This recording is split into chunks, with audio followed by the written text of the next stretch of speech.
Badminton ಆಡುತ್ತಿದ್ದಾಗ ಕುಸಿದು ಬಿದ್ದು ಪದವಿ ವಿದ್ಯಾರ್ಥಿ ಸಾವನ್ನಪ್ಪಿದ್ದಾನೆ.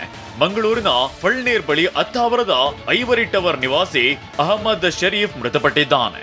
ಸ್ನೇಹಿತರ ಜೊತೆ ಬ್ಯಾಡ್ಮಿಂಟನ್ ಆಡುತ್ತಿದ್ದಾಗ ಕುಸಿದು ಬಿದ್ದ ಅಹಮದ್ನನ್ನ ಸ್ನೇಹಿತರು ಆಸ್ಪತ್ರೆಗೆ ದಾಖಲಿಸಿದ್ರು.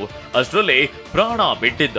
ಅಹಮದ್ ಅಕಾಲಿಕ ಮರಣಕ್ಕೆ ಸ್ನೇಹಿತರು, ಶಿಕ್ಷಕರು ಸಂತಾಪ ಸೂಚಿಸಿದ್ದಾರೆ.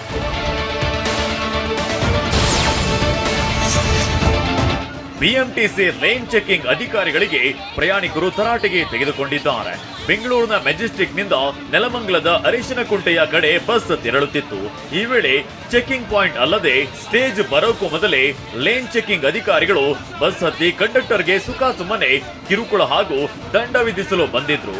ಇದರಿಂದ ಆಕ್ರೋಶಗೊಂಡ ಪ್ರಯಾಣಿಕರು ಅಧಿಕಾರಿಗಳಿಗೆ ಹೆಗ್ಗಾಮುಗ್ಗಾ ತರಾಟೆಗೆ ತೆಗೆದುಕೊಂಡಿದ್ದು ಸದ್ಯ ಈ ವಿಡಿಯೋ ವೈರಲ್ ಆಗಿದೆ.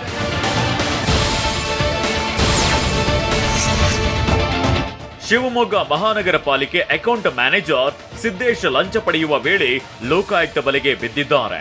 ಗುತ್ತಿಗೆದಾರ ಸುನಿಲ್ನಿಂದ 10,000 ರೂಪಾಯಿ ಲಂಚ ಸ್ವೀಕರಿಸುವಾಗ ಲೋಕಾಯುಕ್ತ ಎಸ್ಪಿ ಮಂಜುನಾಥ್ ಚೌಧರಿ ನೇತೃತ್ವದಲ್ಲಿ ಕಾರ್ಯಾಚರಣೆ ನಡೆಸಿದ್ರು.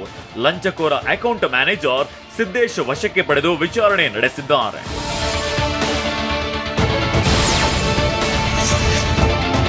ಬಳ್ಳಾರಿ ಆರ್ಟಿಒ ಕಚೇರಿ ಮೇಲೆ ಉಪ ಲೋಕಾಯುಕ್ತರು ದಾಳಿ ಮಾಡಿ ಅಧಿಕಾರಿಗಳಿಗೆ ತರಾಟೆಗೆ ತೆಗೆದುಕೊಂಡಿದ್ದಾರೆ. 2 ಗಂಟೆ ಅವಧಿಯಲ್ಲಿ 2 ಬಾರಿ ಭೇಟಿ ನೀಡಿರುವ ನ್ಯಾಯಮೂರ್ತಿ ಬಿ ವೀರಪ್ಪ, ಎಫ್ಸಿ ಇನ್ಶೂರೆನ್ಸ್ ಇಲ್ಲದ ಶಾಲಾ ವಾಹನಗಳು ಓಡಾಡ್ತಿವೆ. ಆದ್ರೂ ಲಾರಿಗಳಿಗೂ ಎಫ್ಸಿ ಇಲ್ಲದಿರೋ ಬಗ್ಗೆ ನ್ಯಾಯಮೂರ್ತಿ ಬಿ ವೀರಪ್ಪ ಆಕ್ರೋಶವನ್ನ ವ್ಯಕ್ತಪಡಿಸಿದ್ರು. ಆರ್ಟಿಒ ಅಧಿಕಾರಿಗಳು ಯಾವುದೇ ಕ್ರಮ ಕೈಗೊಂಡಿಲ್ಲವೆಂದು ಗರಂ ಆದ್ರು.